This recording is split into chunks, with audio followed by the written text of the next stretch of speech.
juste là.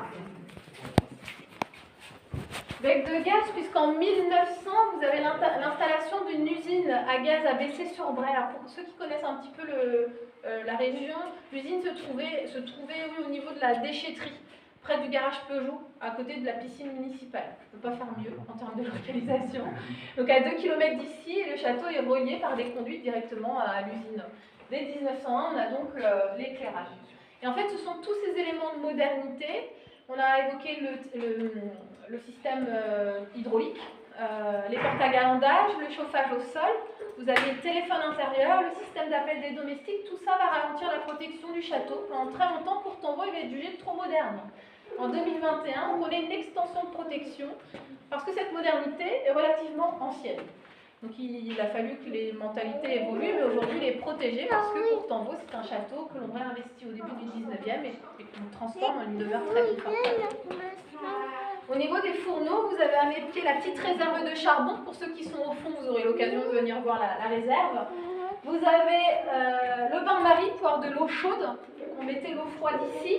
Au contact de la fonte, l'eau devenait chaude et on récupérait notre eau chaude au robinet que vous avez juste là. Vous avez sans doute connu ça. Ici, vous avez le chauffe-plat pour maintenir au chaud nos plats avant de s'aventurer dans ce long tunnel plus l'étage à monter. Il y avait sans doute... Comment ? Non. On avait sans doute un monde plat, mais on n'en a plus trace aujourd'hui. C'est vrai que ça paraît assez curieux dans un château aussi moderne que le nôtre, qu'il n'y ait pas eu de monde plat. On en a trace dans un devis, mais on n'en a plus de trace dans le bâti ancien. Mais il y en avait sans doute un. Et dernier objet, là je vais vous mettre en appétit pour ce soir. C'est ça. La rôtissoire pour rôtir la viande. Ici, en Bretagne ou en Normandie, ils parlent de casse. On avait ici notre broche.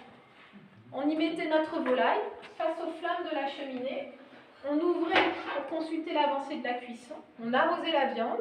Enfin, c'est important que ça soit bien assaisonné. On refermait. Et on avait même un petit robinet, de sorte à récupérer le jus et en faire une bonne sauce. Pour ce soir, poulet rôti, suivi un petit café façon Courtanvaux. Pour le vin, on s'abstiendra parce qu'il était vraiment pas bon. Alors on sait le plat phare du château au milieu du 19e, sous Anatole. Alors Anatole, rappelez-vous, c'est celui qui prête son épaule à Napoléon durant la campagne de Russie. Le plat phare, c'était la bouillie de fécule de pommes de terre. Tout le monde en raffolait, ça n'a pas l'air de vous inspirer. Un peu plus tard, sous notre princesse roumaine, fin 19e, d'après les livres de contes, on sait qu'elle consomme, en plein mois de juillet, du foie gras, des langoustines, de la truffe et à raffoler des petits granités. Pas si barbare que ça, hein, notre princesse. Hein. Ce qui est curieux, c'est qu'on n'a pas de portrait d'elle. Hein. On a tout le monde, on a ses parents, on a ses enfants, on a tout le monde sauf elle. Elle ne voulait pas savoir. Tu restes sage. Peut-être qu'elle était vraiment pas belle, comme on nous le dit, mais je n'y crois pas trop.